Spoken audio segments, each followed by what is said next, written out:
da Casa da Fraternidade Noélia Rodrigues Duarte, e parabenizar a casa pela escolha do tema.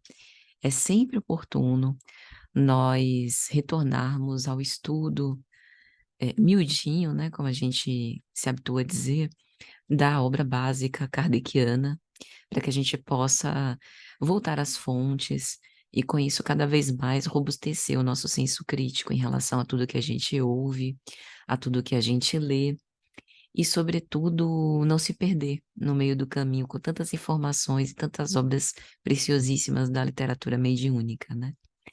Porque a codificação nos traz também esses elementos basilares para que nós possamos entender, né, a origem das coisas, a relação que os espíritos entretecem com o mundo material, os propósitos da nossa evolução e, em resumo, como a gente pode amar mais e melhor, como nós podemos nos tornar melhores seres humanos. E a obra Gênese é considerada uma obra científica, né, da ciência espírita, em que Kardec tem todo o cuidado, de uma forma muito preciosa, de capítulo a capítulo, ir desenrolando certos questionamentos para tornar as informações mais claras, mais lúcidas para nós. E esse capítulo que me foi designado, eu reputo de extrema responsabilidade, porque realmente é muito importante. E aqui eu gostaria de incentivá-los e estimulá-los, né, a todos os amigos que nos ouvem, à leitura, que de fato é insubstituível. Espero que todos saiam com a curiosidade bastante aguçada, quem ainda não leu, para aqueles que já leram, voltar e compulsar em outros momentos, né? Porque quando a gente fala sobre os fluidos, e eu acho sempre importante, quando a gente vai trabalhar algum elemento básico da codificação, a gente se preocupar de que, porventura, alguém que possa estar nos ouvindo nunca teve contato com esse tema. Às vezes até um simpatizante do espiritismo que não conhece muito bem, né, desses conceitos que a gente trabalha. Por que falar sobre os fluidos? Que fluidos são esses, né? Eu me recordo de um amigo não espírita que eu fui falar assim de uma forma muito direta, né, que os espíritos, eles intervêm no fluido universal conforme o seu pensamento, e ele com a cara assombrada, mas você está falando de que fluido? É a água? É o ar atmosférico? De que fluido você está falando? Porque o conceito científico de fluido é justamente esse, né? Um elemento líquido ou gasoso que não resiste a uma tensão de cisalhamento. Para ser bem rigorosa com a engenharia, fluido é isso. Então, em outras palavras, fluido é o que escoa. Fluido é o ar, fluido é a água, né? E outros líquidos e gases. Só que a gente está falando de um fluido que é diferente, não é nem o ar nem a água. É um fluido universal, é um fluido que os antigos filósofos, né, chamavam de éter, um fluido que preenche os espaços vazios. E aí esse meu amigo, bastante curioso, também perguntou, certo, mas a ciência humana, ela já detectou a existência desse fluido? E eu disse, ainda não, né? Ainda não desenvolvemos instrumentos capazes de detectar o fluido universal. Mas a gente sabe que ele existe porque a ciência já descobriu alguma coisa que ela não sabe o que é, e que ela chamou de matéria escura, que ela chamou de alguma coisa que ocupa lugar no espaço, então próximo do nosso conceito humano material de matéria, né? Mas que não é exatamente a matéria catalogada, que seja definida pelos elementos que a gente estuda, né? Na tabela periódica, química, etc e tal. É uma outra coisa. Então, o espiritismo nos apresenta a definição do fluido, né, do fluido universal, a rigor em O Livro dos Espíritos. E nesse capítulo 14 de A Gênese, Kardec vai esmiuçar.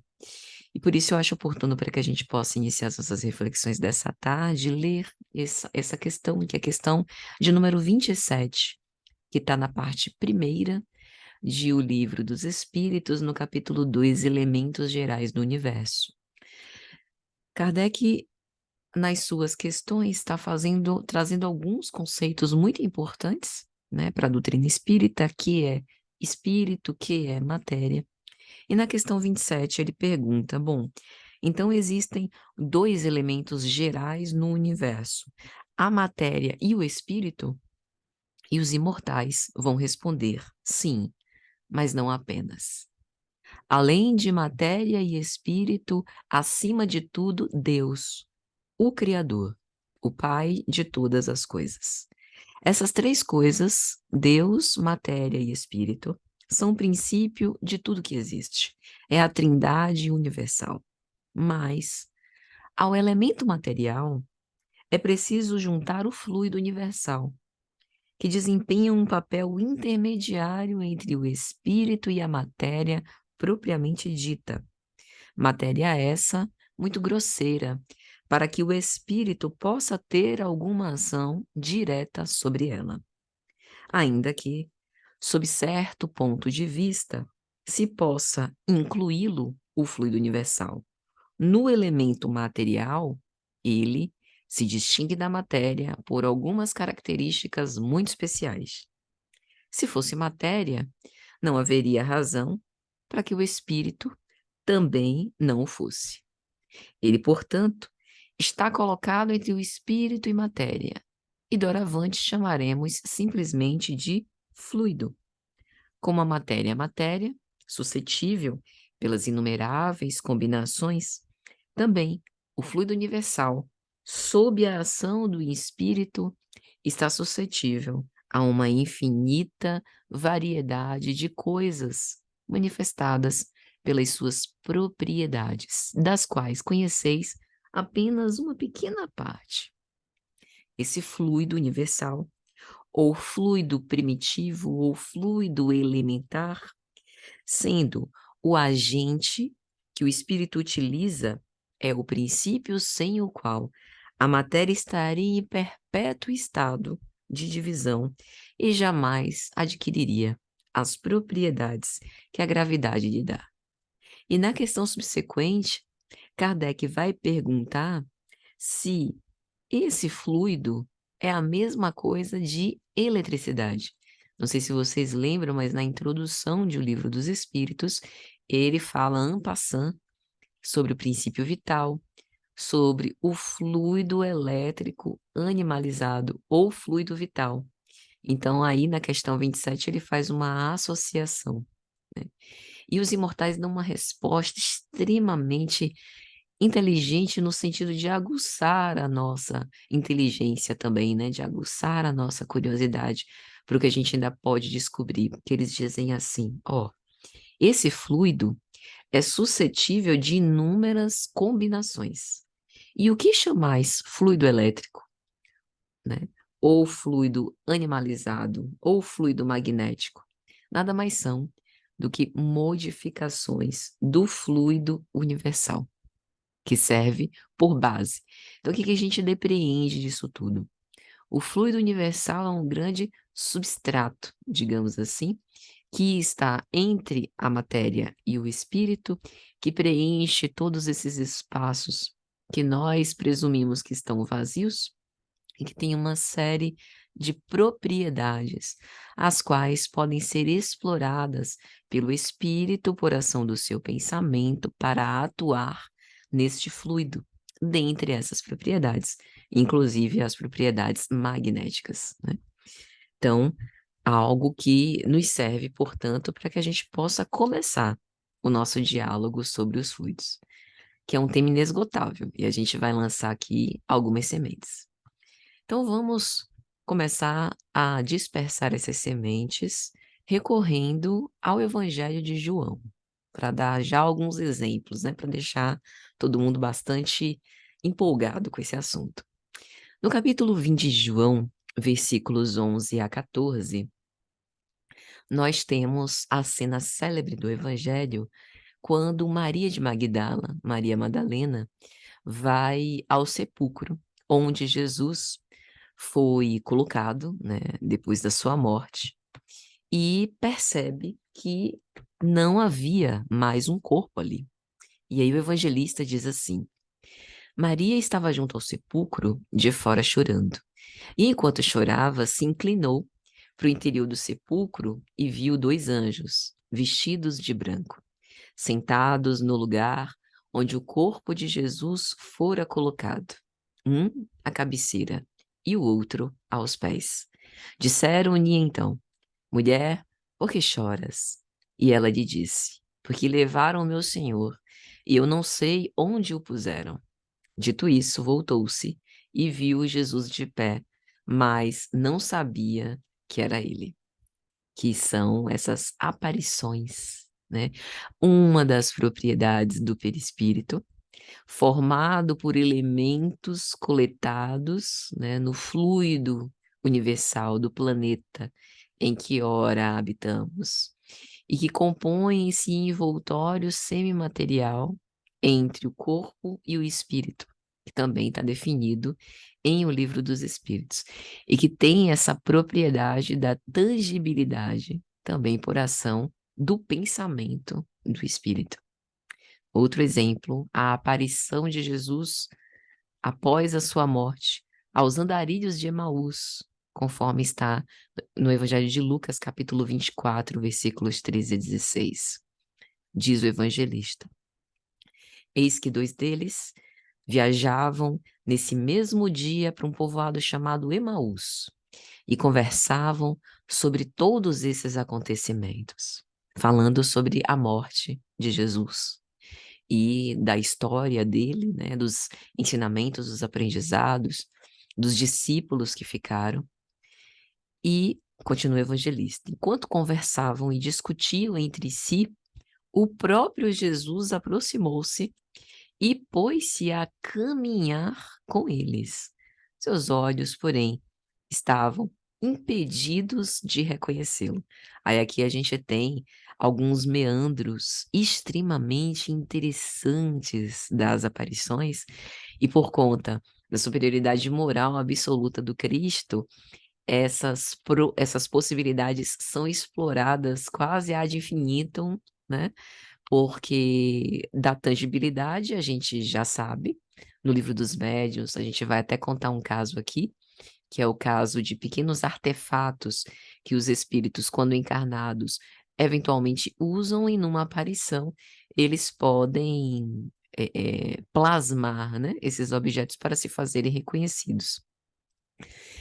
Mas aqui tem uma característica muito especial, porque Jesus, de alguma forma, né, em seu corpo glorioso, como dizia o apóstolo Paulo, né, seu envoltório perispiritual, ele aparece aos andarilhos, caminha com eles sem que eles possam notar a menor diferença, que ali não estavam andando com alguém de fato encarnado, e, ao mesmo tempo, ele faz de uma forma que não que ele não permite que eles reconheçam que era o próprio Cristo, como se fosse dando uma aparência diferente da que ele costumava apresentar, e só depois é que aqueles homens, né, essa história continua, então Jesus come na casa deles, né, passa uma noite com eles, e só lá pelas tantas é que, na linguagem do evangelista, ele se faz reconhecer por esses homens. Então a gente também está explorando aqui essas características, né, do fluido perispiritual, que tem relação com esse estudo dos fluidos que a gente está falando aqui. Então, esse estado dos corpos gloriosos, do corpo perispiritual, que, como foi chamado pelo apóstolo Paulo, faz com que o espírito, e logo, e lógico, essa, esse poder, digamos assim, essa manifestação, também diz respeito com a evolução moral de cada espírito, né? Mas invariavelmente nós, ao querermos nos fazer vistos, influenciamos e intervimos, né, nesse fluido para assim tornar mais tangível, né? Como foram as aparições, não apenas aos andarilhos de Emaús, mas Jesus apareceu pelo menos 3 vezes aos seus discípulos, inclusive mostrando as chagas do seu corpo carnal. né? Principalmente a Tomé, que não havia acreditado, né? Não estava acreditando que era realmente o Cristo. E essa nomenclatura dos corpos gloriosos, a gente tem na Epístola de Paulo aos Coríntios, para mostrar que desde antes de o Espiritismo, o Evangelho, né, em especial, o Novo Testamento, mas também o Antigo Testamento traz essas sementes, né, sobre reencarnação, sobre essas particularidades do mundo espiritual, embora numa linguagem que talvez não seja tão direta. Por exemplo, na primeira Epístola aos Coríntios, no capítulo de número 15, nos versículos 40 a 44, Paulo vai escrever: há corpos celestes e há corpos terrestres, fazendo alusão sobre o elemento espiritual e o elemento material. E aí ele diz: semeado desprezível, ressuscita reluzente de glória. Semeado na fraqueza, ressuscita cheio de força. Semeado corpo psíquico, ressuscita corpo espiritual.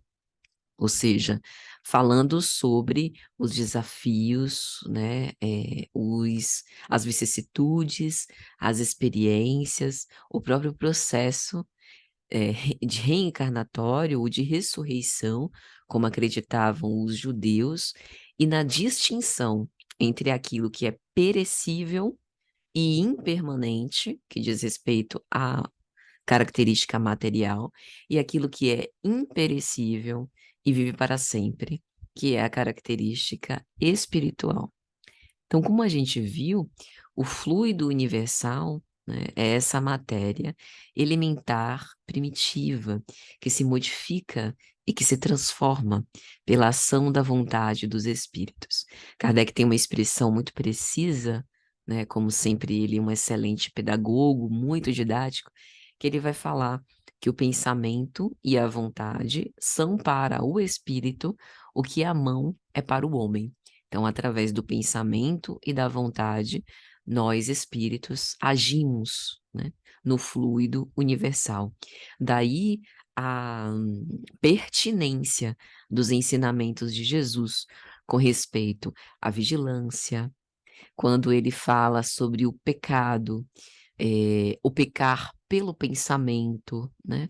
Não é que Jesus estivesse querendo fazer apologia ao que é certo e ao que é errado, cercear as criaturas humanas, criar uma série de regras de conduta, né? E instituir aquilo que devêssemos fazer. Mas ele está aludindo ao que nós interpretamos a este poder criador que nós temos através do pensamento e da vontade. Onde está o teu tesouro, aí também estará o teu coração. Cuidado com o que desejas, cuidado com o que vitalizas. Os hábitos mentais nos definem, né, a ponto de serem o céu ou o inferno no qual nós vivemos desde a vida presente, né, e que modifica as situações. Tem uma outra expressão de Emmanuel que também se conecta com essa nossa conversa sobre os fluidos, que ele vai dizer: o espírito encarnado, durante a sua vilegiatura carnal, arrasta para derredor de si situações magnéticas, com as quais sempre aprende. O que quer dizer que os nossos comportamentos, a nossa conduta, a gente poderia até utilizar numa linguagem psicológica, as nossas motivações inconscientes, trazem para perto de nós situações, circunstâncias, pessoas, problemas ou situações felizes que se atraem com o nosso estado de espírito. Aí a gente fala de um bocado de coisa, né? Não, isso daqui é por causa do signo, é porque o tal planeta tá no meu inferno astral, isso daqui é porque o universo está conspirando contra mim, aqui é por conta de karma, gênero de provas. Às vezes não. Às vezes é simplesmente o que a gente vitaliza, é a ação do pensamento e da vontade sobre o fluido. Aí a gente poderia pensar: ah, Patrícia, mas eu só quero coisas boas, só quero vibrar em alta energia, como a gente diz coloquialmente, né? para que só cheguem para mim situações aprazíveis que me deixem num estado melhor do que eu já estou. Acontece que nós somos recheados de impulsos, motivações, pendores, intenções das quais somos responsáveis. E não é o fato de não conhecê-los que não nos torna responsáveis por esses conteúdos. Daí a importância do autoconhecimento, por exemplo, para o processo de reforma íntima e para que a gente possa atrair e construir situações mais aprazíveis. Então, como a gente estava citando nesses pequenos casos que a gente contou muito brevemente, né, das aparições relacionadas ao Cristo, de onde vem essa aparência ou essa conformação dos espíritos da sua ação sobre os fluidos, que pode inclusive moldar trajes, acessórios, objetos, através de transformações pelas propriedades desse elemento que, como a gente viu, está entre a matéria e o espírito. E que dentre essas propriedades, além das propriedades magnéticas, né, que a gente falou no início, também tem propriedades de tangibilidade, ponderabilidade, dentre muitas outras. E aí eu prometi que eu ia falar de um caso, de O Livro dos Médiuns, que também está na Revista Espírita de 1859, de agosto de 1859, que foi narrada pelo espírito São Luís, o caso da tabaqueira, um recipiente no qual se guarda tabaco, que era utilizado, principalmente no século XIX e XX, né, para colocar em cachimbo ou enrolar em cigarros, né? E o que é que São Luís vai falar, né? Que no relato de um determinado espírito é como se ele estivesse explicando, vindo para explicar após um determinado relato, né, de um espírito.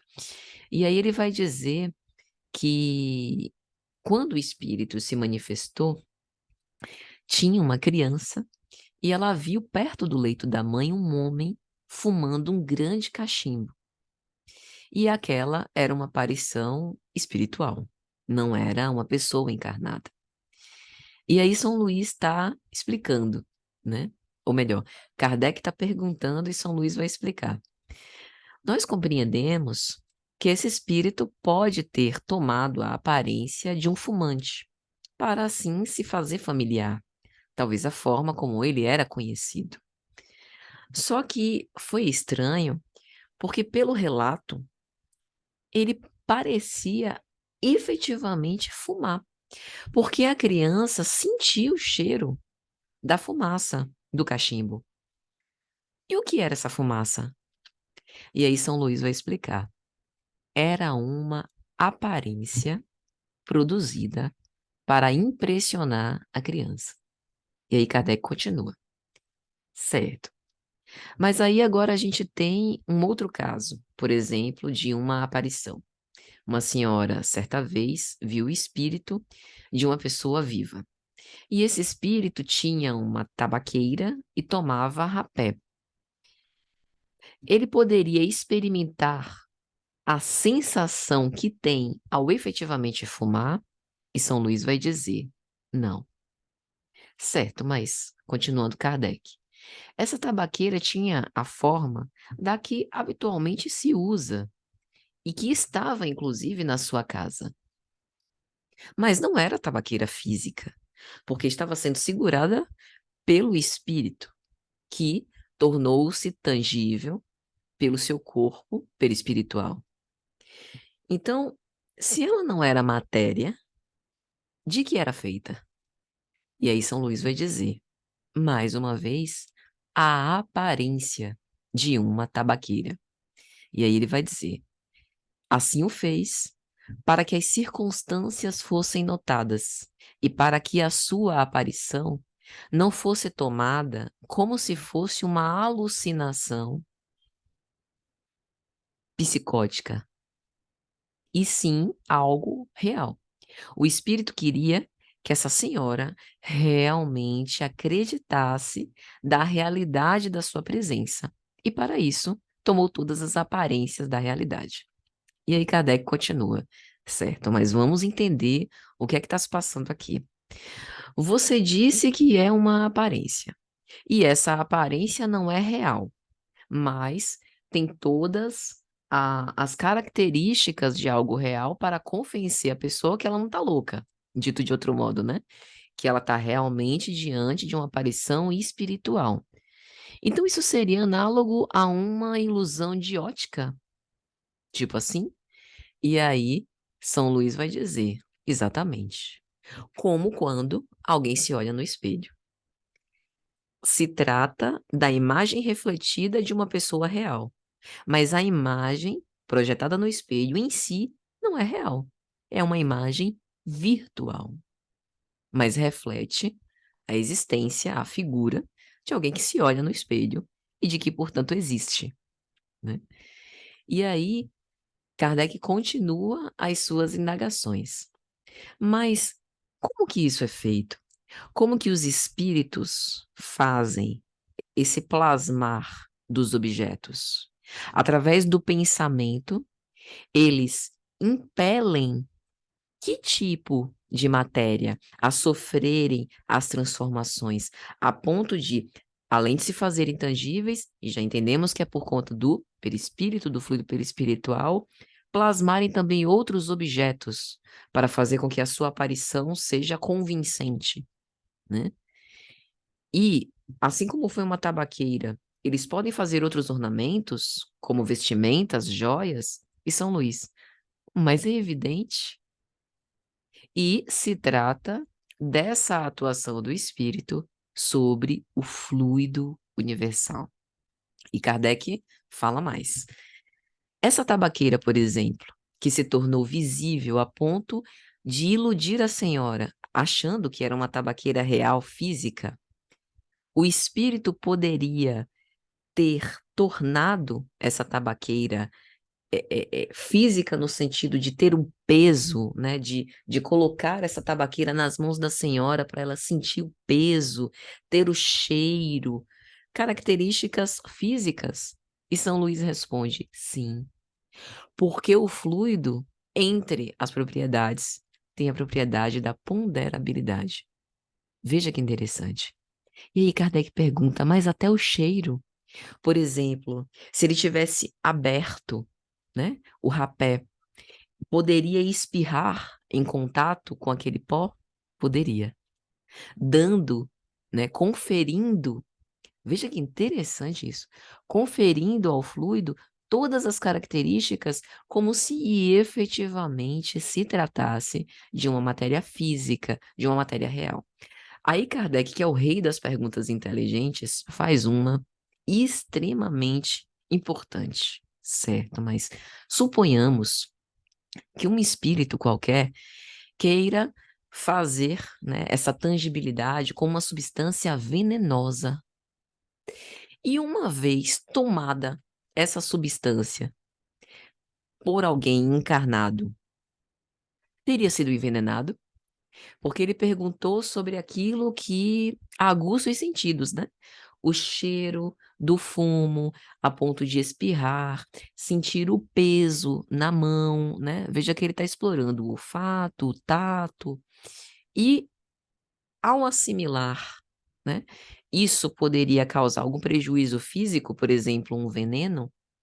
E aí São Luís vai dizer, poderia, mas sem efeito, porque para isso seria necessária uma permissão que possivelmente o espírito não teria, porque já iria enveredar em outra questão, né, de atuar contra a vida de uma pessoa ou até levá-la à morte.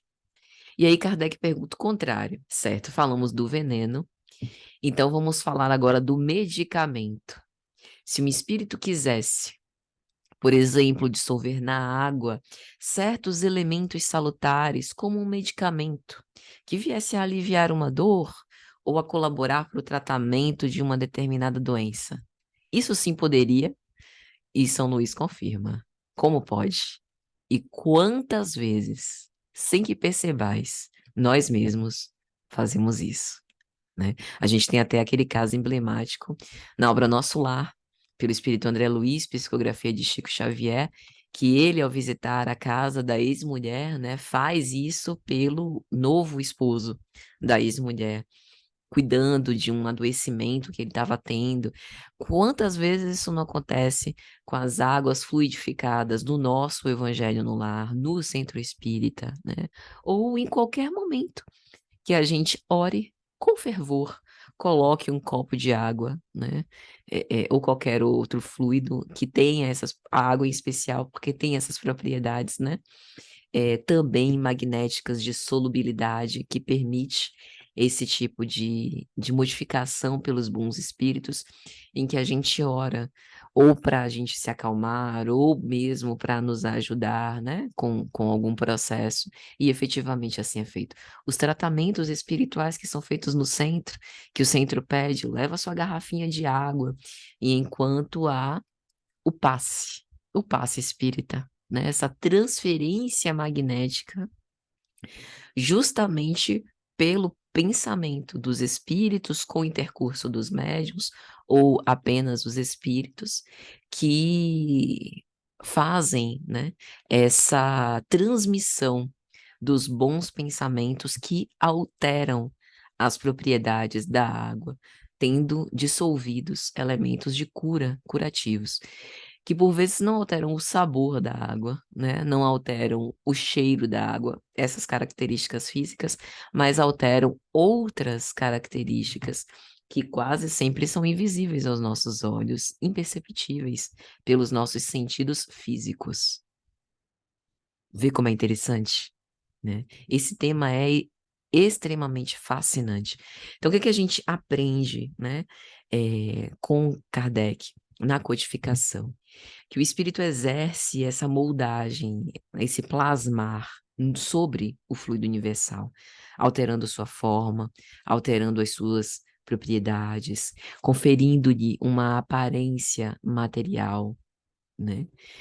Com algumas funções, com algumas características, alterando certas propriedades da substância com fins de cura, como é o processo de fluidificação, às vezes para a alimentação, conferir aquela sensação de saciedade. Eu não sei se vocês viram, num desses desastres recentes que teve, não sei nem se foi aqui no Brasil, teve um relato de uma menina, né, uma criança, que estava sob os escombros, que estava muito quietinha, esperando o socorro, e conseguiu sobreviver por muitas horas, sem comida e sem água.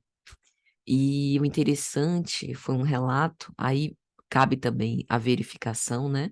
Mas eu vou me arriscar aqui a dizer porque pelo menos é muito belo.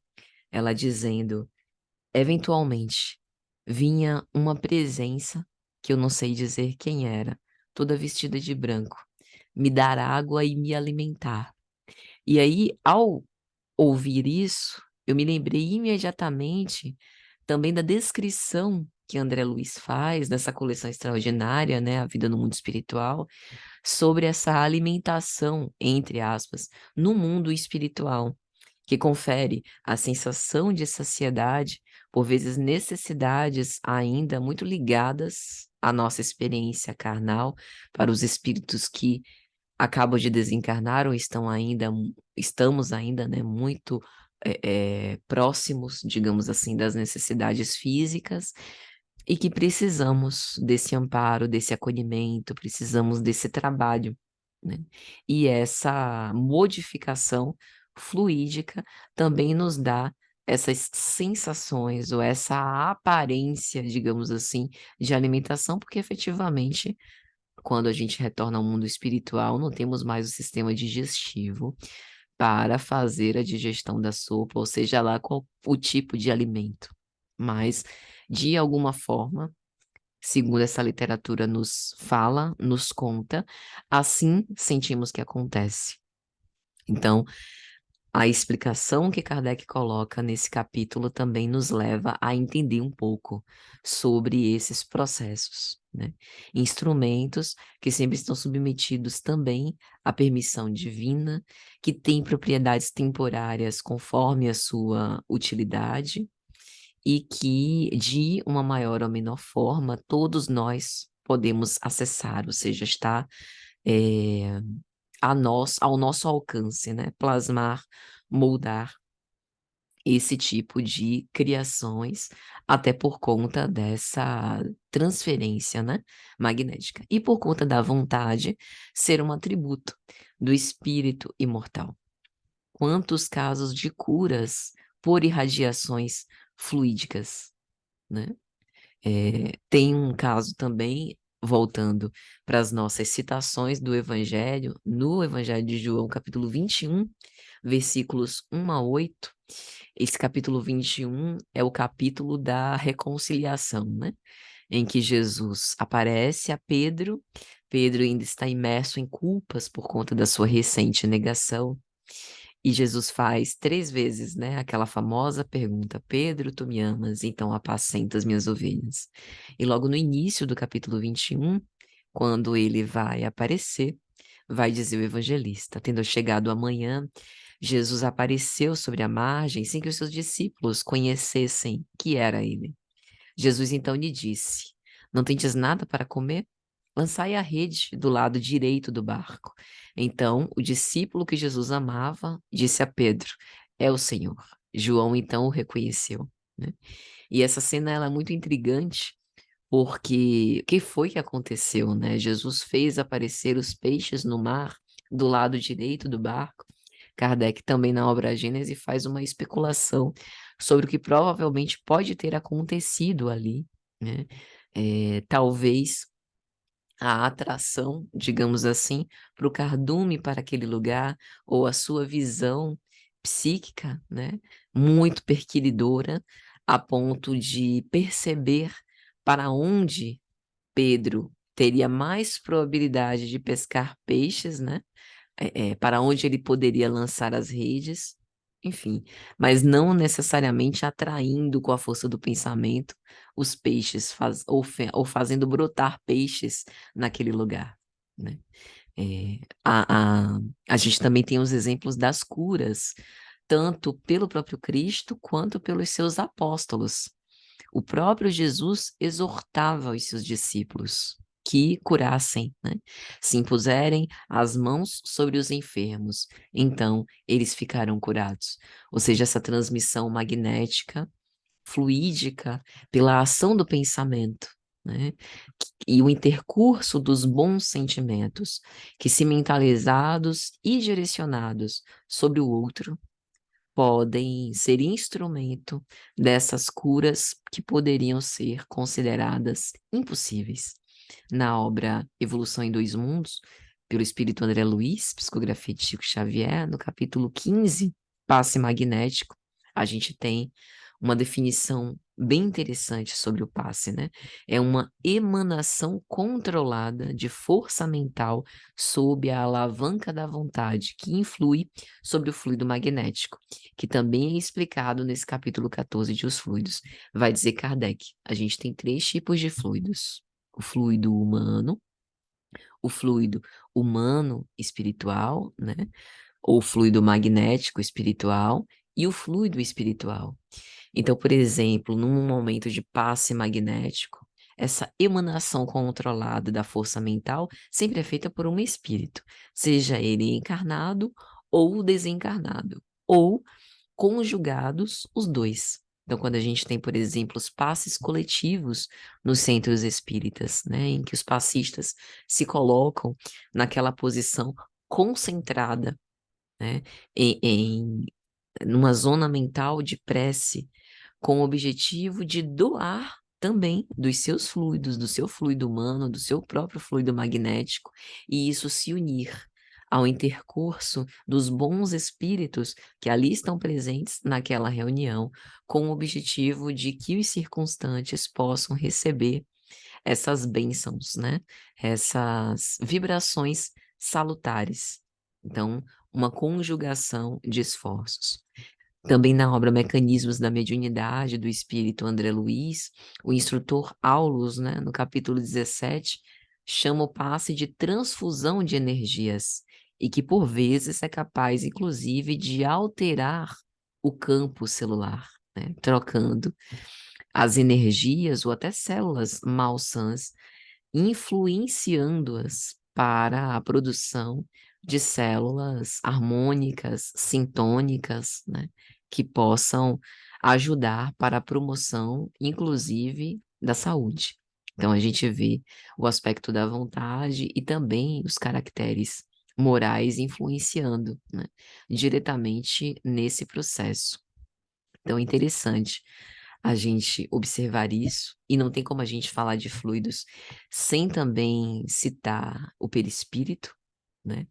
Esse laço que une o espírito à matéria, né? Do corpo, cujos elementos que o formam são retirados do ambiente, portanto, do fluido universal, e que contém uma série de propriedades, propriedades elétricas, magnéticas, e que pode ser considerada a quinta essência da matéria, né? Sobre o perispírito, também na obra Domínios da Mediunidade, André Luiz vai citar que nos casos, por exemplo, de excursões de auxílio, muitas vezes o perispírito se encontra revestido de efluivos vitais que asseguram esse equilíbrio entre a alma e o corpo de carne, né? E que isso assegura também e auxilia nessas excursões de benefício mútuo, tanto aos assistidos quanto àqueles que participam. As curas pelos passes, por exemplo, elas são reais, né?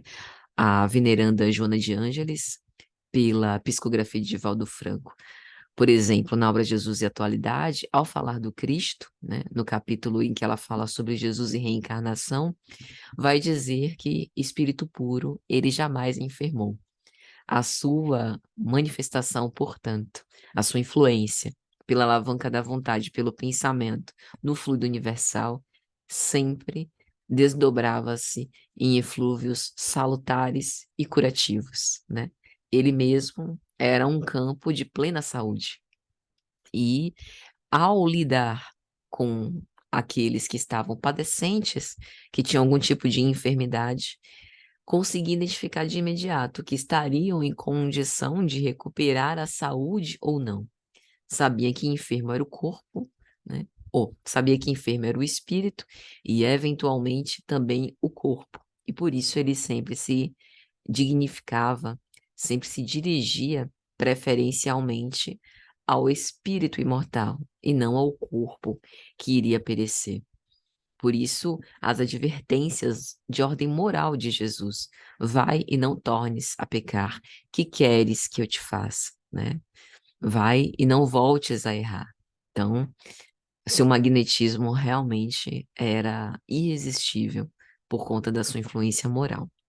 E aí, gente, já caminhando para as nossas últimas reflexões, tem um item especial nesse capítulo que a gente está conversando um pouco hoje, que é o capítulo 14 de A Gênese, que vai falar sobre os fluidos o seguinte, que é uma interessante observação, né, de Kardec. O quadro dos fluidos é o de todas as paixões, das virtudes, dos vícios da humanidade, das propriedades da matéria, correspondentes aos efeitos que eles produzem. Dito de outro modo, se a gente fica impressionado com as curas e com esse poder extraordinário do Cristo, também por conta dessa intervenção que ele fazia no fluido universal, é por conta da sua moralidade. Então, quando os nossos bons sentimentos estiverem purificados e sintonizados mais perfeitamente com Cristo, também nós, como ele disse, seremos capazes de todas essas maravilhas e muito mais, né?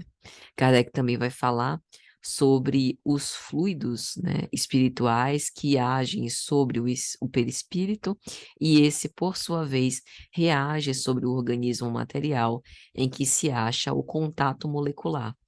Então, se os eflúvios são de boa natureza, o corpo ressente uma impressão salutar. Se forem maus, a impressão será penosa. A gente lembra do caso emblemático de Lázaro, né, que não estava morto, O espírito Bezerra de Menezes vai dizer, ali estava um fenômeno avançado de letargia, catalepsia, e os seus laços perispirituais ligados ao corpo estavam afrouxados, e ele precisava dessa doação de vitalidade e dessa transferência magnética que o Cristo, com a sua excelência, fez. Então, a gente tem um caso prático disso, né? Como que se dá essa transmissão magnética e essa assimilação pelo outro? Através dessa ligação do perispírito com o corpo e dessa transmissão. Quando essas vibrações são dignificantes, salutares e restauradoras, efetivamente a gente tem essas vibrações salutares de cura. Assim como quando a gente está na presença de pessoas que não se afinizam conosco e que, por exemplo, estão num momento de extrema raiva, a gente sente como se fosse a impressão de um choque, não sei se já aconteceu com vocês, ou um mal-estar indescritível. Isso não é só de ordem emocional, psicológica, mas também de ordem fluídica, espiritual. Essas repercussões que só o estudo dos fluidos pode explicar com um pouco mais de clareza. Então, gente, é mais ou menos isso. Espero que tenha, de alguma sorte, contribuído para lançar algumas sementes. O tema aqui não se esgota e convido todos a fazer essa leitura da nossa querida obra da codificação. Muito obrigada pela atenção.